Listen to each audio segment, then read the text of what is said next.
Revolution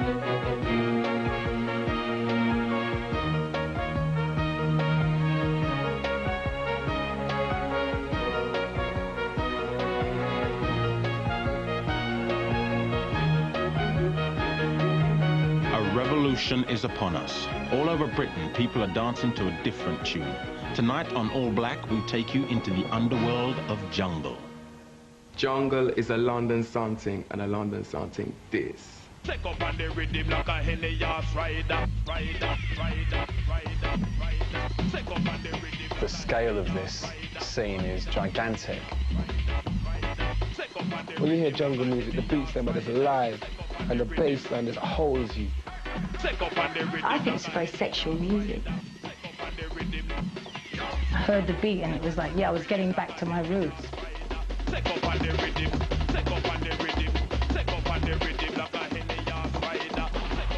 Just showing life on the streets. I mean, America got hip-hop, Jamaica, they got their ragga, we got jungle, simple. Jungle has been called the sound of urban Britain. It takes dance music back to its black roots. It emerged in the late 80s as a breakaway from the rave scene when DJs started experimenting with black sounds. Until then, rave music attracted a largely white audience, but jungle's rhythms and bass lines appealed to black youth. This man is one of the Mr. Bigs in jungle, whose label, Kickin' Records, has produced 6 albums. He remembers the opposition that DJs originally faced. Certain faction of the rave scene started to dance with a more breakbeaty with the ragga samples, and certain people, some of the white boys would say, yeah, I'm not dancing this jungle bunny music. So it created a kind of a split really, and when Smiley and PJ really said in the early part of the 90s, saying, well look, we feel jungle is an insult to black people, they were right, but it's kind of backfired because jungle is now becoming a big thing. In the last year, jungle has grown from a small, exclusive underground scene to the main sound on the streets. Over the summer, as many as 20,000 people were raving to jungle every weekend. In London, major West End clubs now feature jungle. Even Radio 1 has begun to play it. MC Lenny's job is to work up the crowd at the raves. He says jungle gets people moving by sampling the old records that everyone loves and mixing them in with fast dance beats. Jungle's about samples, believe me. It's about the samples of the reggae artists what are in the music. I'm going to show you a thing about Buju Banton. It's on Jungle Hits Volume 1, so listen.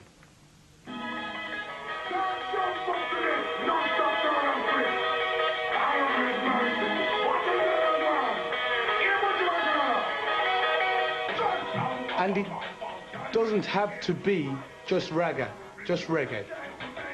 It can also be soul. Listen.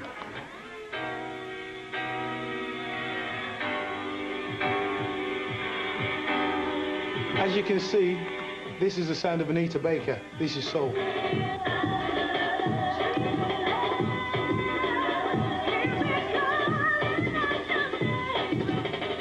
Just giving you a taste that it's not about anything else, it's about the samples. Whether soul, whether reggae, is still black influenced. That's why the boys are onto this lately. They don't know, you know what I mean? So you can just in this scene, the DJs are also producers and musicians. Fabio and LTJ Bukem were amongst the earliest creators of jungle. They say it has certain distinctive trademarks. Well, I think it was just like a blend of reggae bass lines, you know. It was just, it's a bass thing, really. It comes off the bass line. See, that's the difference between jungle and techno. Techno is kind of like high frequencies, and jungle is low frequencies, like really heavy bass, exaggerated bass. But that's, I think it's just coming from soul, reggae, all kind of forms of black music. It's got touch, it's everyone's like inspirations, isn't it? And yeah. Mingled up and even jazz, because it's quite freestyle as well. The thing that makes it different from a lot of other music is the speed. It's just a lot faster. Affordable computers have opened up music making to a new generation and revolutionized the creative process.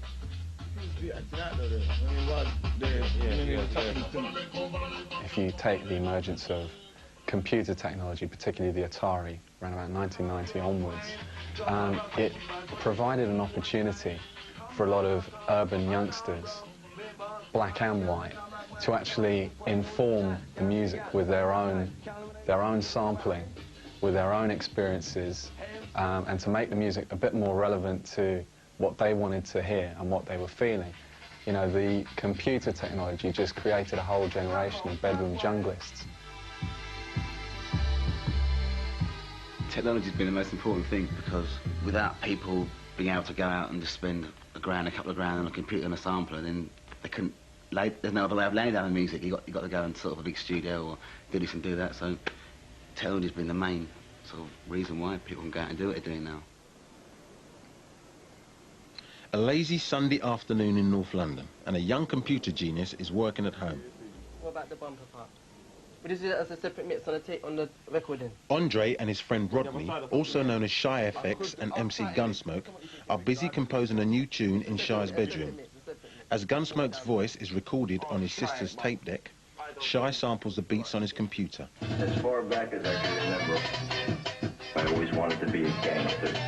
To outer order, man a go on like them a big time gangster. Walk up and down with them gun in a them holster. So your next man, hey, wicked. brother in the pussy that come cross the border. Get in a them with them, draw them bush marks. How we a gangster, and we do outer order.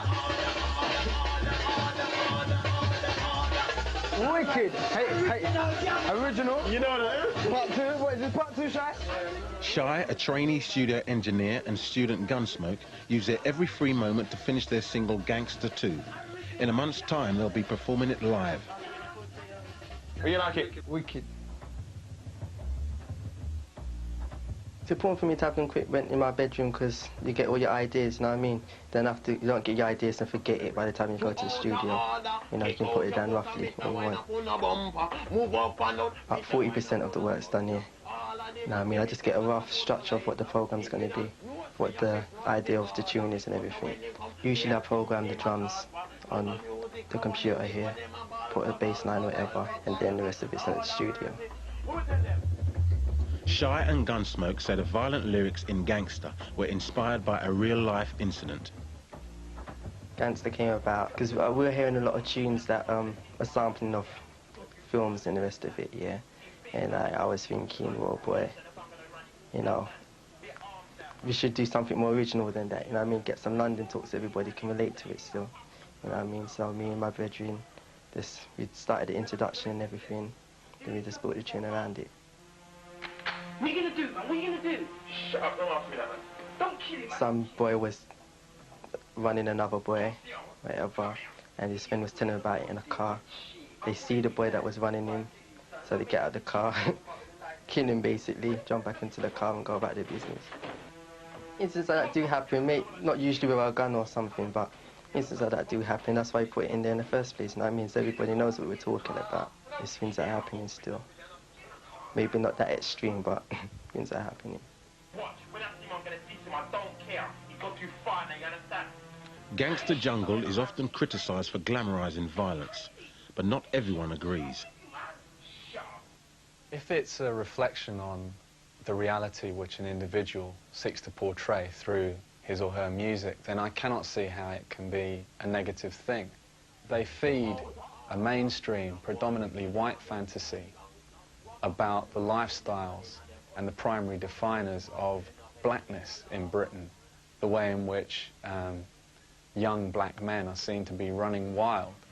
And if, by feeding into this fantasy, artists embracing the so-called gangster rave genre can make money, then that is deeply subversive. Rebellion. True rebellion. Jungle is about making music that adults hate and kids love. It's like the old rock and roll story, you know. It's like, if it's loud, I hate it. So I think personally that jungle is popular because the youth can let off on it. It's like it's an escape from their kind of society and environment. So, you know, anybody over 25, watch out. Watch this!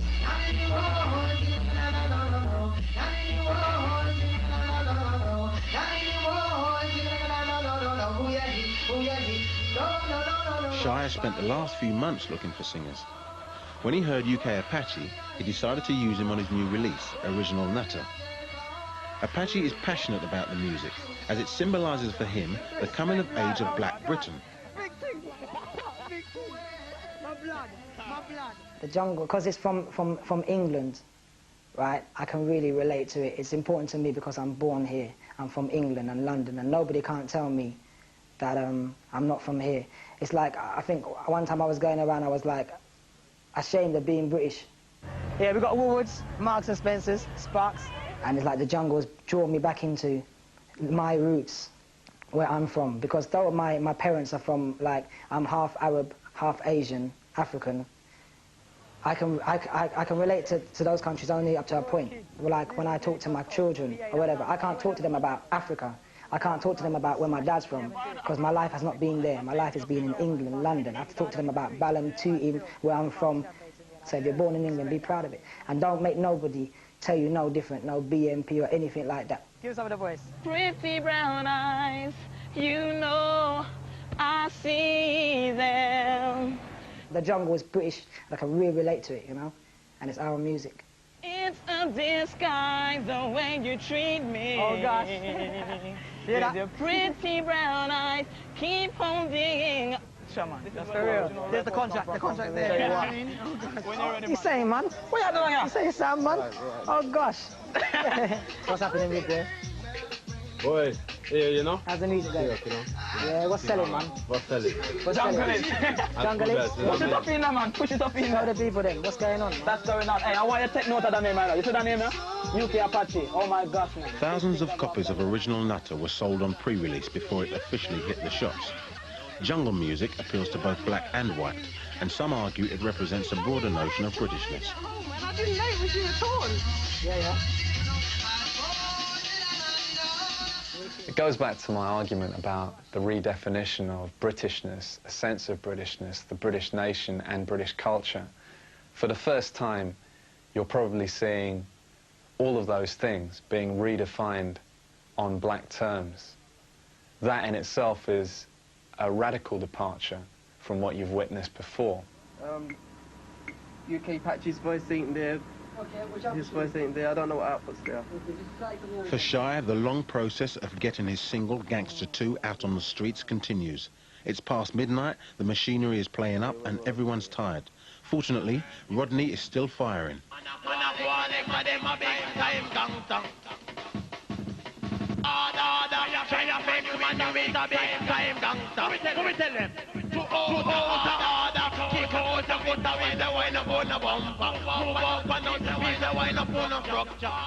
Shy has invited DJ Ash from pirate radio station Cool FM to listen to the studio session in the hope that he'll give the tune essential pre-publicity.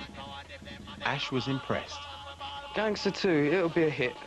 It will be a hit because it will get the right publicity. It will go through the right channels.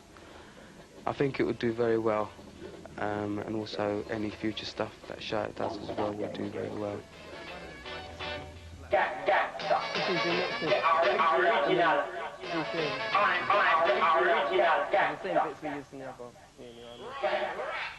it away, check us out. Goes up to old Jungle.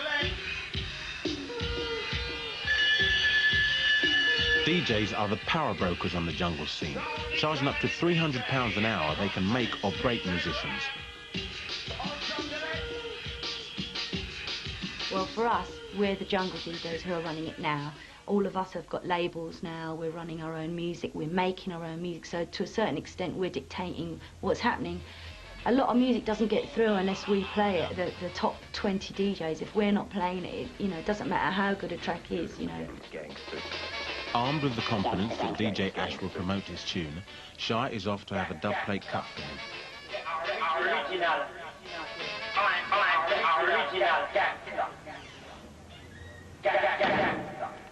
Okay, so what speed are we cutting at? 45. 45, okay. Costing £30, a dub plate is a limited edition record. Artists and DJs press them to test public reaction to a tune before its release. They're a key feature of the jungle scene. On this particular scene, we play them to get a reaction. They're like stuff that isn't coming out for a while. Just, it's a tester. What do you think of this? If you like it, cut it, get a reaction and let me know. That is what a dub plate is meant to be for. If you're a DJ and I'm a DJ and you go to a record shop, you can buy exactly what I can buy. So how are we going to be different? Now, if you could get certain dub plates and I could get certain dub plates, that's a chance for me to prove my style against yours. Yours isn't going to be the same as mine. What's happening? Oh, you're right. I'm all right. Very good. Got some good bits in today if you want some. And there's a certain way to get through to the DJs is through giving them a dub plate. That's the best way for them to play it.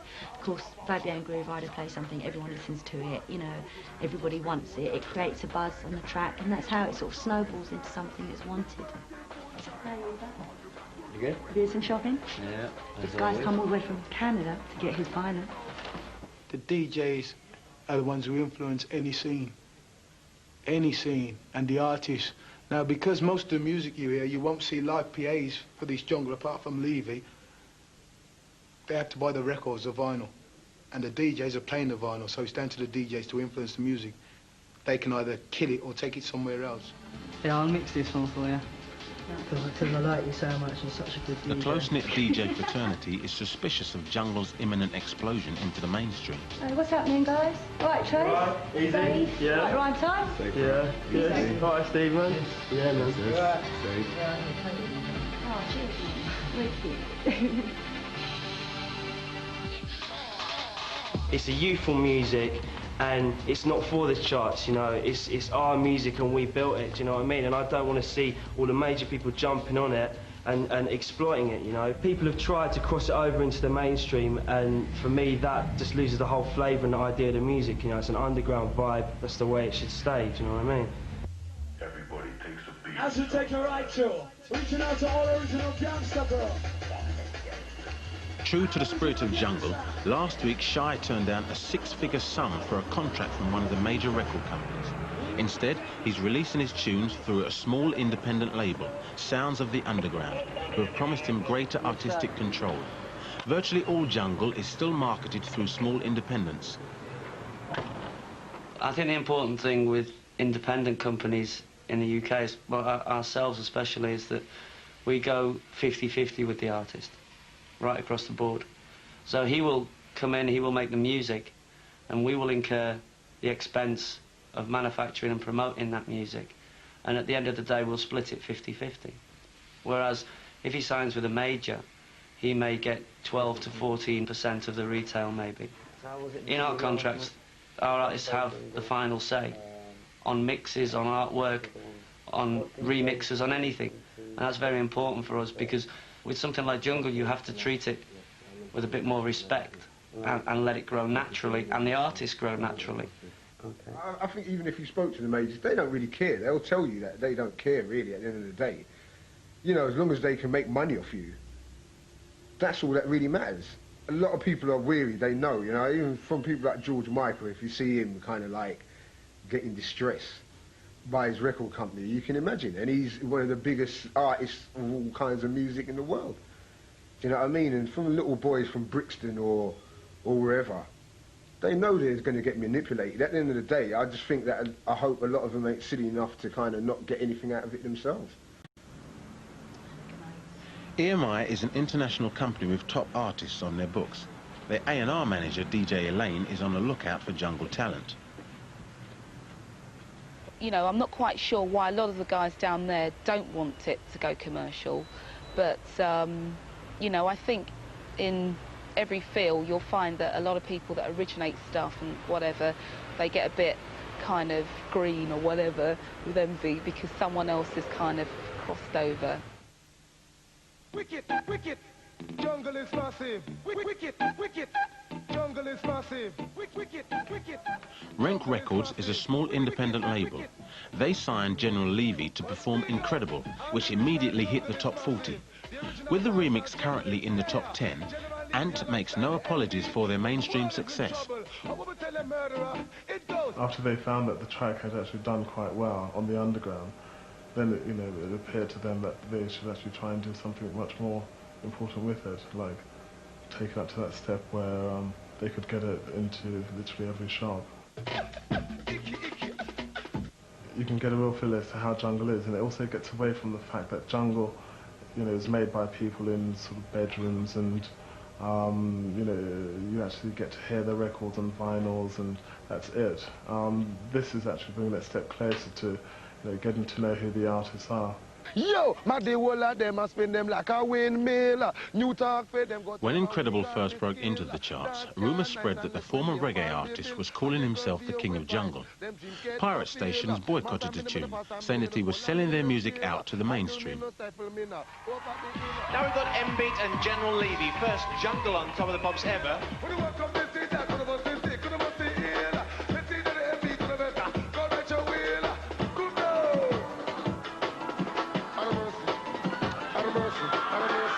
The future is in trying to get jungle out there, or on Top of the Pops, or live, because jungle actually is something, it's the only thing which, you know, black people from the streets of London, as well as whites, it's the only thing which whites and blacks from the streets have made together, and they've actually...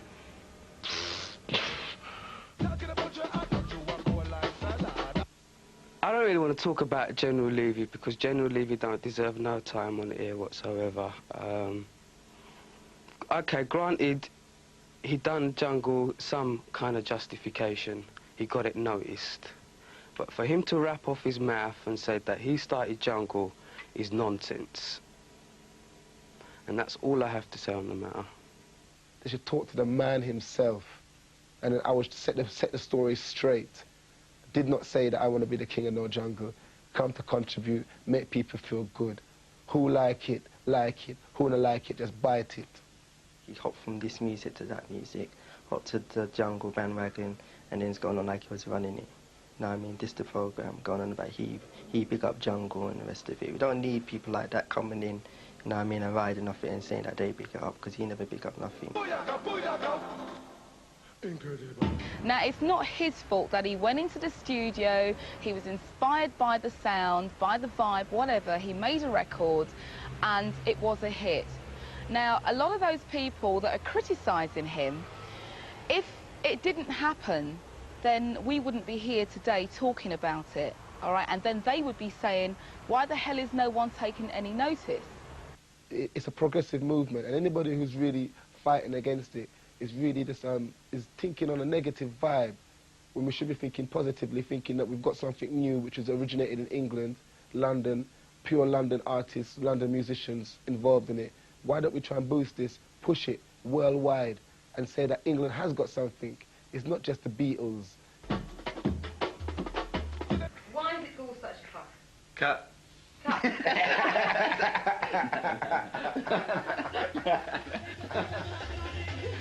Shy's big night has finally arrived. In 8 hours' time, his posse will be in Wolverhampton for their first performance in front of a live audience.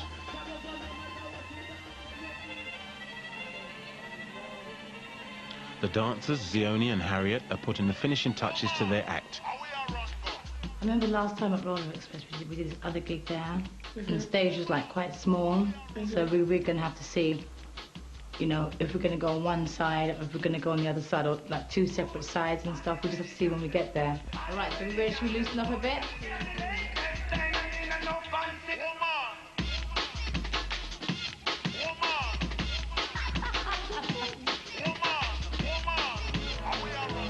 The guys are a bit nervous, as it's their first time playing out of London, but the girls keep everyone's spirits high.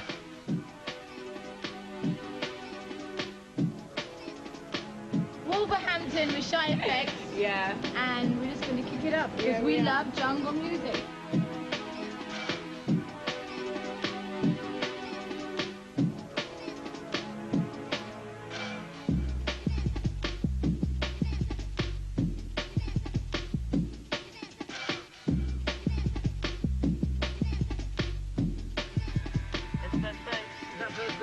Yeah, on the right. The posse arrive at Wolverhampton, and there's the usual confusion. The DJs are refusing to introduce the band from London as they weren't told they were coming. The guys aren't happy. The dancers are annoyed because there's no room on stage for them, so they have to perform elsewhere. Eventually, everything is smoothed out, and it's time to perform. Right here tonight, a special treat. Let's get a big round of applause for UK Apache, Gunsmoke, the Shy Effects. Special treat for the ambassador. As far back as I can remember, I always wanted to be a gangster. As far back as I can remember, I always wanted to be a gangster. As far back as I can remember, I always wanted to be a gangster. As far back as I can remember, I always wanted to be a gangster.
Wolverhampton was a great trip, you know. We had enough joke, enough laugh.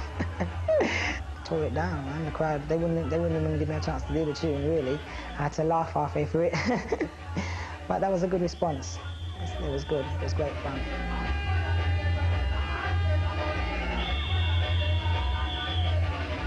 There's so many people now with their decks in their room trying, and that's brilliant. There's so many people making music, you know, and that's what's needed. You know, Britain doesn't encourage its talent enough, I don't feel. Jungle for me is another modern phenomenon which will cross over and start to influence major artists. Even within the next year, you can see that happening. When something makes enough noise, draws enough attention, you can't ignore it, you have to just go with it.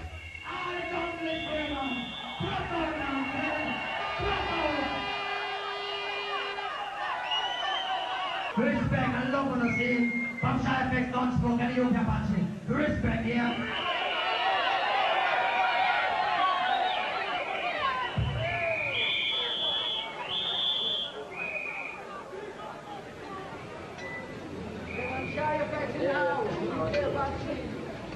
Jungle.